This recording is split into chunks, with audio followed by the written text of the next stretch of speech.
हे dear all, आज हम सीखेंगे आप अपनी कम्युनिकेशन जब करना चाह रहे हैं किसी के साथ तो कौन से प्लानिंग स्टेप्स हैं जो ज़रूरी हैं जिनकी वजह से आपका एक मैसेज या आपकी जो कम्युनिकेशन है वो एवरेज से आइडियल पे जा सकती है। Let us start. जी, तो हम 5 स्टेप्स को इसमें डिस्कस करने जा रहे हैं, जिसमें सबसे पहले है डिटरमिन द पर्पस, कि पर्पस डिसाइड करना ज़रूरी है। नंबर 2 जो है वो analyse the audience and the situation है। Number 3 choose the idea to include in the message, कि आपने कन्वे क्या करना है। फिर नंबर 4 जो है उसके ऊपर जो ज़रूरी डेटा है वो मैंने क्या देना है, उस डेटा को जमा करना भी ज़रूरी है। और नंबर 5 जो है वो ऑर्गेनाइज द डेटा, कि अब आपने डेटा भी ले लिया, आइडिया के ऊपर काम कर लिया, अब कैसे डिलीवर करना है उसको ऑर्गेनाइज कर लें।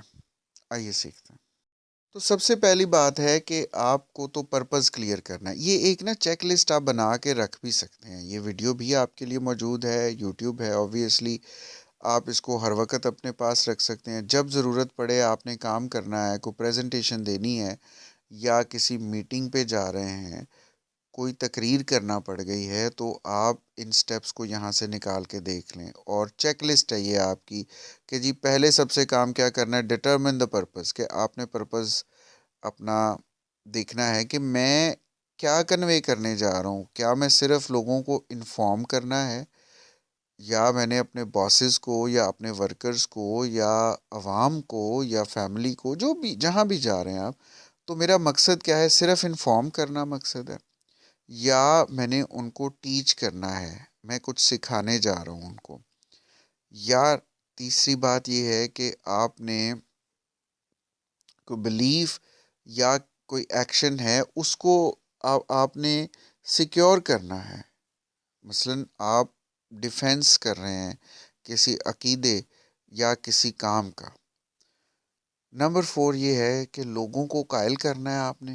कोई प्रॉब्लम है, जैसे वोटिंग के लिए लोग करते हैं जी, के वोट मांगने हैं या चंदा मांगना है या एक टीम बनानी है, तो जो भी आप कर रहे हैं या ऑर्गेनाइजेशन में शमूलियत के लिए, तो जो कन्विंस करना है, ये भी एक मकसद है।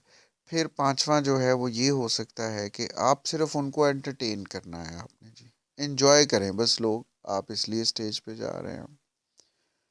नंबर 6 जो है, या कोई आप पे इल्ज़ाम है उसकी सफाई देने जा रहे हैं, आपको प्रेस कॉन्फ्रेंस कर रहे हैं, या आप आप एक पैनल के सामने हाज़िर हो रहे हैं, या बोर्ड के सामने आप हाज़िर हो रहे हैं डायरेक्टर्स के, अपनी सफाई देनी है, कोई इल्ज़ाम लगा था आपके ऊपर।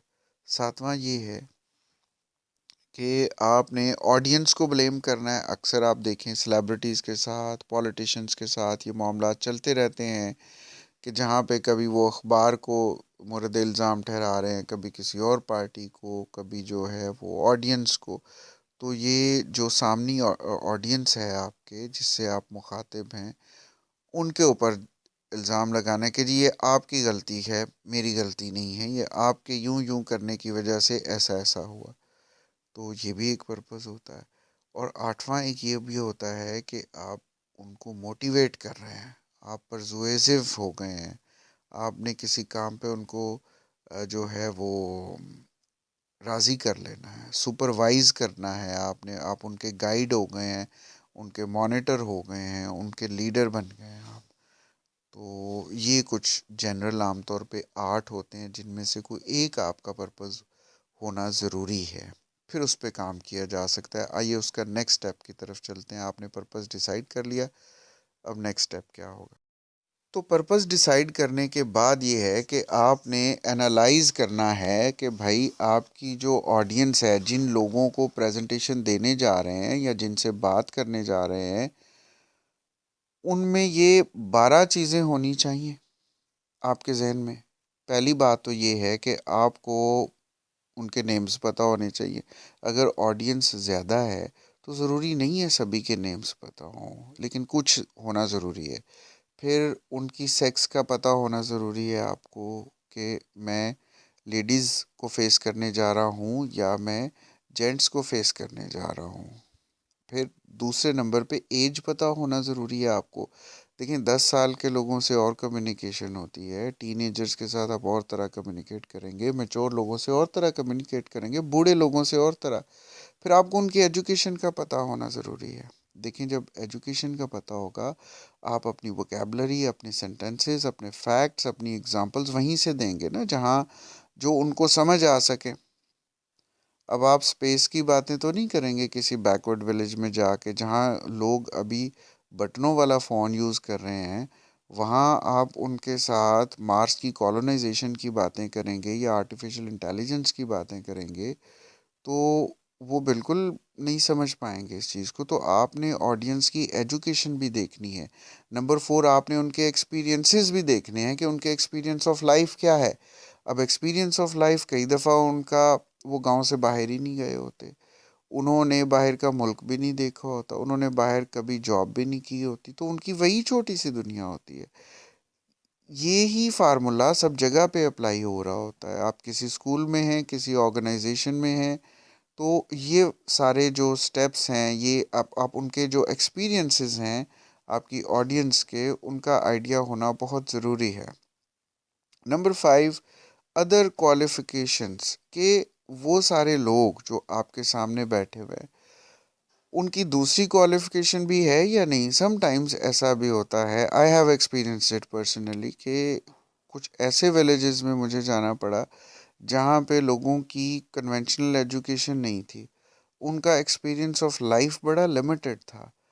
लेकिन जैसे ये अदर क्वालिफिकेशंस हैं, अब वो ज़्यादा पॉलिटिशियंस थे, अब वो सारे सियासी दाव पेच उनके पास बहुत ज़्यादा थे। तो फिर मुझे ये जहन में रखना पड़ता था कि मैं उनसे बात करते हुए उसी जो कॉन्टेक्स्ट है, उस कॉन्टेक्स्ट को मैं यूज़ करूं, इस तरह से इफ़ेक्टिव करूं कि भाई उनकी टर्म्स में उनको समझ आ जाए। नंबर 6, हिज और their place in the organisation. उनकी प्लेस क्या है ऑर्गेनाइजेशन में, जहाँ पे आप कन्वे करने जा रहे हैं, आप अपनी फैक्ट्री में, अपने स्कूल में, अपने बिजनेस में कर रहे हैं। तो आप गार्ड्स, सिक्योरिटी गार्ड्स के साथ कम्युनिकेट कर रहे हैं, आप वर्कर्स के साथ कम्युनिकेट कर रहे हैं, क्लर्क्स के साथ कम्युनिकेट कर रहे हैं, मैनेजर्स के साथ हैं, या बोर्ड ऑफ डायरेक्टर्स को आप अपनी प्रेजेंटेशन दे रहे हैं। ये उनकी प्लेस जानना बहुत ज़रूरी है। नंबर 7 ये है कि उनकी इम्पोर्टेंस या अथॉरिटी जानना भी बहुत ज़रूरी है, कि ये ऑर्गेनाइजेशन के लिए कितने इम्पोर्टेंट हैं, कितने ज़्यादा इफ़ेक्टिव हैं। और अच्छा, आपको उनकी अथॉरिटी का पता है ना, कि ये कितनी अथॉरिटी वाले लोग हैं या कितने अहम हैं ऑर्गेनाइजेशन के लिए, फिर आपकी कम्युनिकेशन ज़्यादा बेहतर हो जाएगी उनसे। और अगर आपको नहीं पता, मोस्टली अगर आप देखें कॉमेडी मूवीज़ में ऐसा ही होता है कि वो एक बहुत बड़े जो जो मैनेजर को भी वो बुरी तरह ट्रीट कर रहे हैं, या आजकल जो है वो कुछ एथिकल लेसन्स दिए जा रहे हैं या मॉरल लेसन्स दिए जा रहे हैं सोशल मीडिया पे। इंडिया में काफ़ी बन रही हैं इस तरह की वीडियोस, तो जिसमें एक एक बिजनेस ओनर होता है, बहुत सादे से लिबास में आता है, और रेस्टोरेंट वाले उसको अच्छी तरह, या शॉप वाले उसको अच्छी तरह ट्रीट नहीं कर रहे। क्यों? क्योंकि उनको उसकी अथॉरिटी और ऑर्गेनाइजेशन में उसकी इम्पोर्टेंस का आइडिया नहीं होता। तो बिजनेस कम्युनिकेशन लेकिन कहती है कि आपने, यही उसमें लेसन होता है ना, कि आप उसके वो ज़ाहिरी रख रखाव को मत देखें, आप उस पर्सन की वैल्यू को देखें कि वो कितना वैल्यूएबल है हमारे लिए। आगे चलते हैं जी। 8वां ये है कि एटीट्यूड्स और नॉलेज ऑफ द प्रॉब्लम, कि वो इस प्रॉब्लम के बारे में कितना जानते हैं। देखिए अगर हम इंग्लिश लैंग्वेज पढ़ाने जा रहे हैं, और अगर हम इंग्लिश लैंग्वेज जो स्पोकन है, स्पोकन की बात कर लेते हैं, अगर तो हम स्पोकन पढ़ा रहे हैं उन लोगों को कि जो बिल्कुल अपनी local language instead of English, वो किसी और लोकल मदर लैंग्वेज में पढ़ चुके हैं 10th स्टैंडर्ड्स तक, और उनका जो मीडियम ऑफ इंस्ट्रक्शन है, मीडियम ऑफ इंस्ट्रक्शन भी उनकी मदर लैंग्वेज ही रहा है उनके स्कूल में, तो उन बच्चों को पढ़ाना और तरह से होगा। और अगर वही बच्चे जो हैं वो किसी ग्रामर स्कूल के बच्चे हैं जिनका मीडियम ऑफ इंस्ट्रक्शन भी इंग्लिश रहा है, उनके साथ कम्युनिकेशन और तरह से होगी हमारे। तो उसके बाद जो है, उनके जो बिलीफ्स, व्यूज़ और व्यू पॉइंट्स, ये जानना बहुत ज़रूरी है। अगर आपको उनके बिलीफ्स का आइडिया नहीं है तो भी आप अपनी बात पूरी तरह नहीं कन्वे कर पाएंगे। देखें, आप एग्जांपल्स देते जाते हैं, जनरल मैं एक बात कर रहा हूँ, आप गॉड की एग्जांपल्स दे रहे हैं, आप फेथ की एग्जांपल्स, अब सामने एथीइस्ट बैठे हुए हैं जो खुदा को मानते ही नहीं है, रिलीजन को मानते ही नहीं है, तो आप अपनी बात कैसे कन्वे करेंगे? देखिए, इसलिए ऑडियंस के व्यू पॉइंट्स का, बिलीफ्स का आइडिया होना भी ज़रूरी है कि किसी, अब आर्टिफिशियल इंटेलिजेंस को मानते ही नहीं अगर लोग, तो आप कैसे बात करेंगे उनसे? 10वां, नीड ऑफ द लिसनर्स। अब जो लिसनर्स हैं उनकी क्या ज़रूरत है, ये भी बड़ी ज़रूरी बात है। अब देखें, समटाइम्स आप कुछ ऐसी इंफॉर्मेशन उनको दे रहे होते हैं जो उनके लिए पीस ऑफ क्रैप है। उनको, जैसे आपकी ऑडियंस, फ़र्ज़ करें आप एक फैक्ट्री में हैं, किसी यूनिट को ऑपरेट करने का तरीका अब आप समझा रहे हैं, तो आप उनको सिर्फ उसकी ऑपरेशन समझाएं। आप उसको उसके बेनिफिट समझा रहे हैं, ये कहाँ से लेके आए हम, कहाँ इसका एक्सपेंस आया, कैसे हुई, कैसे नहीं होती, ये चीज़ें उनके काम की नहीं है।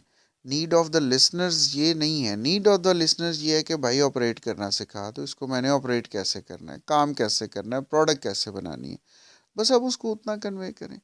तो ये 10वां जो है वो इम्पोर्टेंट पॉइंट था। 11वां ये है, नंबर ऑफ लिसनर्स भी बहुत ज़रूरी है। आपने एक पर्सन को और तरह से समझानी होती है बात, 10 लोगों को और तरह समझाएंगे, और बिहेवियर चेंज करना पड़ेगा, स्ट्रैटेजी चेंज करना पड़ेगी, लोकेशन चेंज करना पड़ेगी, और आपको अपने जो कन्वेइंग टूल्स हैं वो चेंज करना पड़ेंगे। एक आदमी को तो आप मोबाइल पे भी अपनी जो प्रेजेंटेशन दिखा लेंगे, अगर 10 लोग हैं तो उसके लिए आपको एक एलसीडी मैनेज करना पड़ेगी, और अगर 100 लोग हैं तो प्रोजेक्टर यूज़ करना पड़ेगा। तो यानी ये जानना बहुत ज़रूरी है, नंबर ऑफ लिसनर्स। और 12वीं बात जो है, पॉसिबल क्वेश्चंस, कि ये बात मैं उनसे करूँगा तो वो मुझसे फ़लाँ फ़लाँ चीज़ पूछ सकते हैं। तो जब आपको ये अंदाज़ा हो जाता है कि वो फ़लाँ फ़लाँ चीज़ पूछ रहे हैं या पूछ लेंगे, तो आप उसके लिए होमवर्क करके जाओ। जब आप होमवर्क करके जाएंगे तो ऑब्वियसली आप उनके अनआंसर्ड क्वेश्चंस को पहले ही एड्रेस कर देंगे, तो ऑडियंस आपसे सवाल भी कम करेगी, और अगर करेगी तो आप उसको बेहतर आंसर कर पाएंगे। जी, तो पर्पस डिसाइड कर लिया, और पर्पस के बाद आपने अपनी ऑडियंस का भी एनालिसिस कर लिया, तो उसके बाद आपका तीसरा जो स्टेप है वो ये बनता है कि आपने अपना मैसेज भी देखना है कि मैंने उनको मैसेज क्या देना है, लोगों को, जो मेरी ऑडियंस है उसको क्या मैसेज दूँ मैं।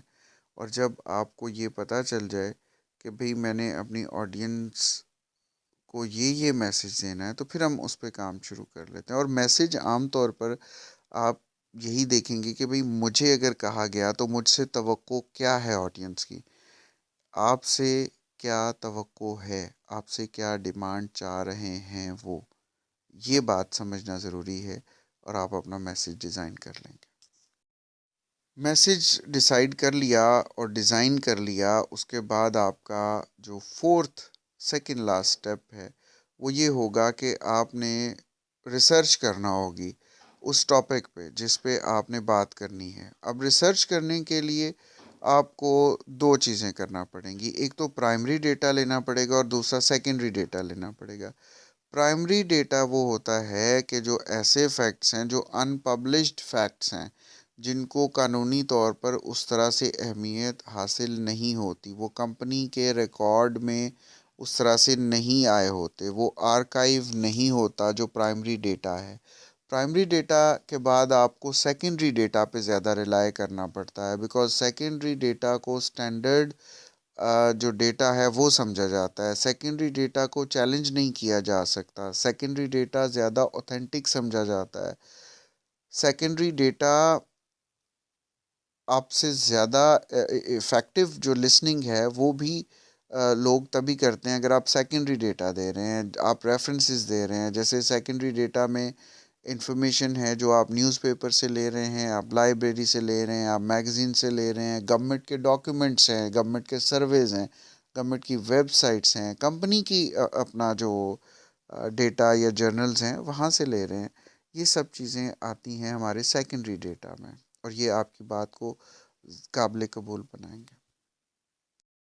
जी, तो आपने 4 स्टेप्स अपने अच्छी तरह कर लिए, आपने पर्पस भी डिसाइड कर लिया कि मेरा मकसद क्या है बोलने का, किन को बोलना है, ऑडियंस को भी एनालाइज़ कर लिया।